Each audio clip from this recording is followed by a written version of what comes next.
que jeu à casse-casse? Maman, s'il te plaît, jouer avec moi.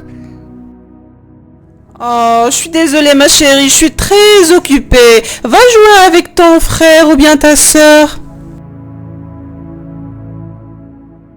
Mes enfants voulaient jouer, que j'ai passé ou non une bonne journée, quelle que soit mon humeur. Elles réclamaient ma compagnie quand je n'avais envie de voir personne, sollicitaient mon entière attention alors que j'avais du pain sur la planche, et tenaient à ma présence même lorsqu'ils s'amusaient seuls.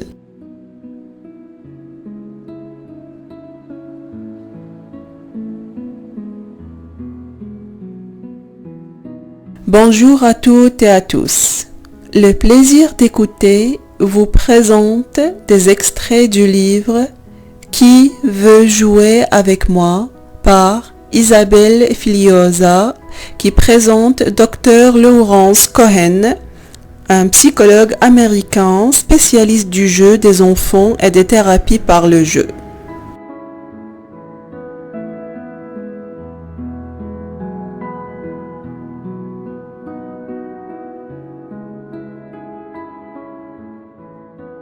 Le jeu est l'essence de la vie. Le jeu et l'humour permettent de rétablir un lien affectif fort entre parents et enfants, dans la mesure où le jeu fournit une occasion de s'extérioriser et de passer de bons moments en famille. Il libère aussi de la tension liée à l'éducation.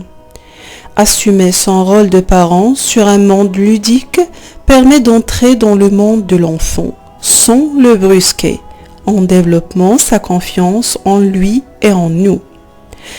Un enfant qui va bien donne libre cours à sa joie et à sa créativité par le biais du jeu.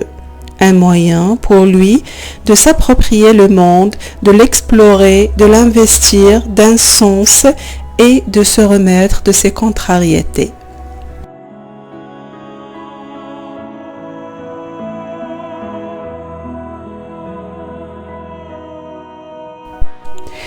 Exercer son métier de parent en jouant peut sembler paradoxal. Pourtant, il ne faut parfois qu'un petit effort pour s'assumer en famille. La vie des adultes ne laisse pas beaucoup de place au jeu. Des quantités de contraintes et d'obligations régissent notre quotidien. Quand nous faisons l'effort de jouer avec nos enfants, la lassitude nous envahit souvent, surtout après une dure journée de travail ou des corvées ménagères. Nous voulons bien accéder à leurs désirs, mais quand ils ne réagissent pas comme nous l'escomptions ou qu'ils attendent trop de nous, cela nous contrarie.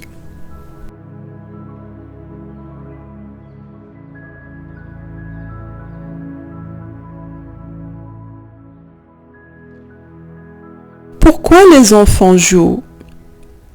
Un adulte considère le jeu comme un loisir, alors que pour l'enfant, il équivaut plutôt à un travail. Contrairement à la plupart d'entre nous, les enfants raffolent de leur travail et ne réclament que rarement un congé. Sans compter que le jeu constitue une manière pour eux de communiquer, d'apprendre. Un enfant qui ne veut pas ou ne sait pas jouer est manifestement en grande souffrance, à l'instar d'un adulte incapable de travailler ou de parler. Il faut souvent enseigner à jouer aux enfants maltraités avant qu'ils ne tirent profit d'une thérapie par le jeu. Pourquoi le travail des enfants nous paraît-il aussi cruel? Parce qu'il les prive de leur enfance, en les empêchant de jouer. Le pire reste quand leur exploitation a pour but d'offrir aux adultes plus de loisirs, comme l'exprime ce poème de Sarah Norcliffe Clairon, écrit au XIXe siècle. Le terrain de golf est si près de l'usine que presque tous les jours, les enfants qui travaillent en jetant un coup d'œil dehors voient les hommes jouer. Prenez un jeu aussi simple en apparence que de lancer une balle. Il suffit de s'y intéresser de près pour s'apercevoir qu'il implique plus qu'il n'y paraît à première vue. En jouant à la balle, l'enfant apprend à coordonner ses gestes. Il passe un beau moment avec son père ou sa mère, s'entraîne à maîtriser une nouvelle compétence qu'il pourra bientôt s'enorgueillir d'avoir acquise. La balle qui va et vient du parent à l'enfant fait office de pont entre eux. Elle rétablit un lien. Des commentaires tels que « Bravo, bien joué !» consolident enfin la confiance de l'enfant en ses aptitudes. Le jeu offre une occasion de se rapprocher ou de resserrer des liens distendus par une altercation. Les chimpanzés aiment se chatouiller le creux de la main, surtout après une dispute. L'intérêt du jeu est donc en second lieu de satisfaire notre besoin presque intarissable d'affection. Le jeu remplit une troisième fonction propre aux humains. Il aide à récupérer à la suite d'un stress émotionnel. Prenez l'exemple d'enfants à l'issue d'une rude journée d'école. De retour à la maison, ils vous font comprendre qu'ils souffrent, soit qu'ils le disent franchement, soit qu'ils se montrent soupolés. Ils s'enferment dans leur chambre ou réclament un supplément d'attention. La plupart du temps, ils recourent spontanément au jeu afin de se sentir mieux. Ils jouent par exemple à l'école, seulement cette fois, ils assument le rôle du maître, ou alors ils s'installent face à leur console et dégomment des extraterrestres. À moins qu'ils ne téléphonent à un ami pour lui raconter leurs déboires, selon l'habitude des adultes. En imaginant une réalité autre ou en racontant leur malheur à leur manière, ils reprennent à leur compte ce qui leur est arrivé. Rejouer la scène les aide à penser leur plaie. Se réfugier dans un livre ou dans un match de tennis peut aussi réconforter un écolier après une journée pénible.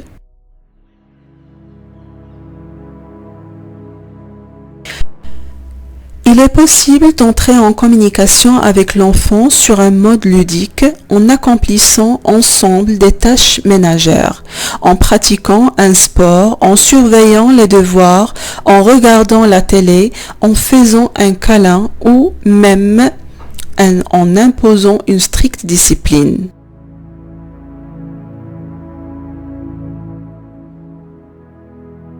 Quand un enfant se sent isolé, il peut rester en retrait, visage triste et sans ressort, ou au contraire se montrer hyperactif, n'arrivant ni à fixer son attention ni à se tenir tranquille. Dans un cas comme dans l'autre, le monde lui paraît hostile. Nous avons tendance à nous focaliser sur le comportement qui nous agace, sans deviner la souffrance qui le motive. À moins que nous ne le voyions que trop, mais nous sentions incapables de la soulager. Ce sont des moments difficiles pour tous les parents. Il nous faudrait la clé pour ouvrir la forteresse où se retranche l'enfant et l'aider à retourner sur le terrain du jeu. Cette clé, le parentage ludique peut la fournir. Les enfants en proie à la frustration ou incapables de recourir au jeu pour maîtriser leur environnement se réfugient dans ce que j'appelle la forteresse de l'impuissance. Ils aimeraient batifoler dans les prairies de l'insouciance, sauf qu'il leur manque de l'assurance. Prisonniers de leur tour, ils nous semblent fragiles, vulnérables, démunis. À moins qu'ils ne se jettent sauvagement hors des murs de leur forteresse, avec une agressivité masquant leur sentiment d'impuissance. Un enfant craignant d'être blessé, qui s'attend à être rejeté, ou qui ne peut croire que le monde est là pour qu'il l'explore, va se réplier. « Je n'ai pas envie, je n'y arrive pas. » Jouer permet de se remettre spontanément de petites contrariétés, mais un enfant pris au piège de sa souffrance peut avoir du mal à s'amuser. Il s'isole dans un donjon d'impuissance et de solitude. Ce n'est pas évident de déterminer ce qui se trame dans la tête d'un enfant. Votre fille vous dit « Je ne veux pas jouer au foot, je suis nulle » et vous ne savez pas si cela l'humilie de marquer moins de buts que les autres ou si elle peine à se faire des amis au sein de son équipe. Un garçon agressif frappe ses camarades dès que l'instituteur a le dos tourné. Se sent-il exclu? Ne se rend-il pas compte que son comportement n'arrangera rien? Ou veut-il plutôt évaluer sa force, soucieux de voir jusqu'où il peut aller et comment les autres réagiront? Certains enfants, ceux qui souffrent le plus, passent la majeure partie de leur temps isolés, démunis, jouant très peu, librement, voire pas du tout.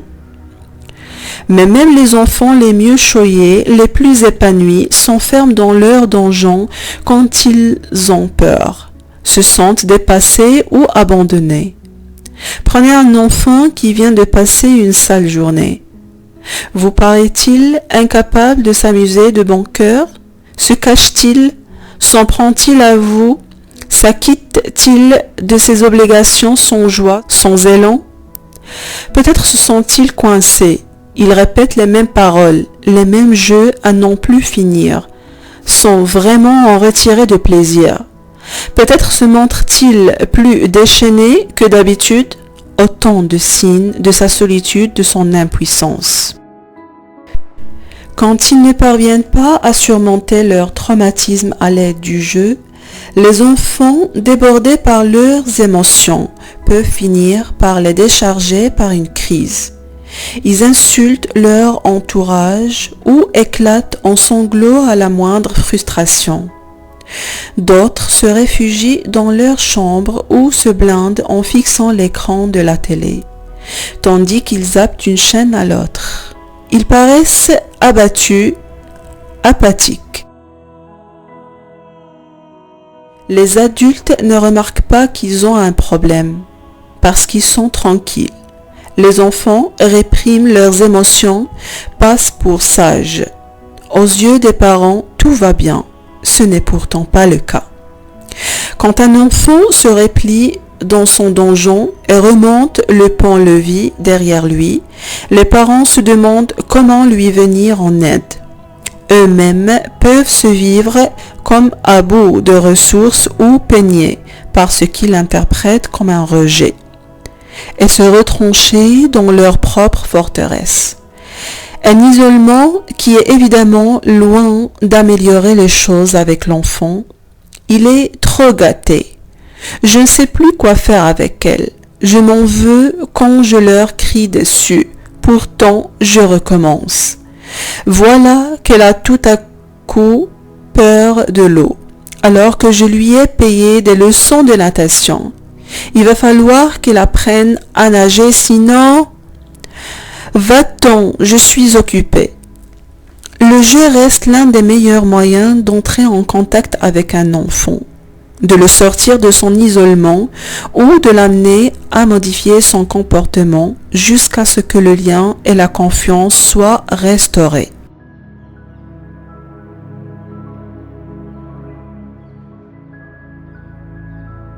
Le jeu reste le moyen de communication privilégié de n'importe quel enfant.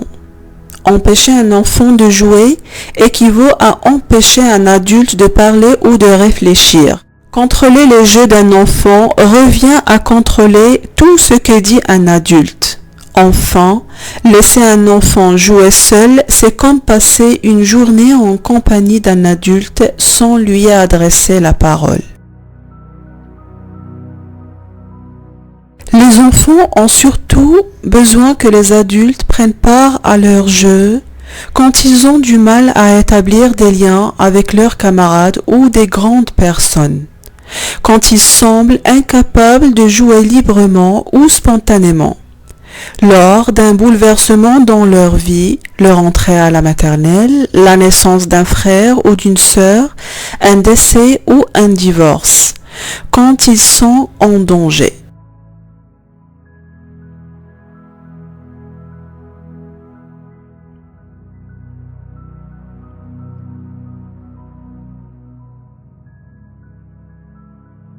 Pourquoi les adultes ont du mal à jouer? Nos premières années, nous les avons passées dans nos parcs. Les suivantes, devant la télé et notre adolescence à traîner dehors. Les générations antérieures n'avaient pas eu davantage l'occasion de s'amuser avec leur aîné, ni même de s'amuser tout court d'ailleurs. Malheureusement, les enfants ont davantage besoin de l'intervention d'un adulte dans leur jeu, justement dans les moments où cela nous coûte le plus. Quand un enfant ne se sent pas en lien avec nous ou ses camarades, nous éprouvons souvent aussi de la distance à son égard, ce qui peut nous ennuyer, nous chagriner, nous irriter ou nous exaspérer et ne nous dispose guère au jeu.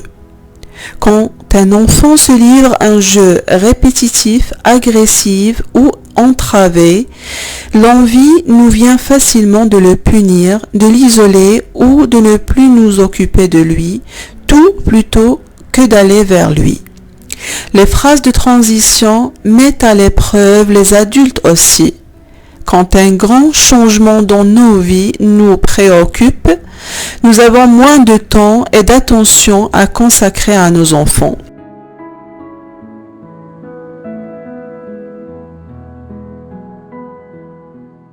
D'un autre côté, les pères ont toujours été les meilleurs partenaires de mêlée. Il a été démontré que ces bagarres pour rire étaient bonnes pour les enfants, tant que le jeu n'est pas trop brutal. Par exemple, les garçons qui se mesurent ainsi à leur père s'entendent mieux avec leurs camarades. Les papas sont en outre bien connus pour mettre de l'animation en lançant un nourrisson en l'air ou en organisant un jeu dans les grandes occasions. On ne peut que s'en réjouir.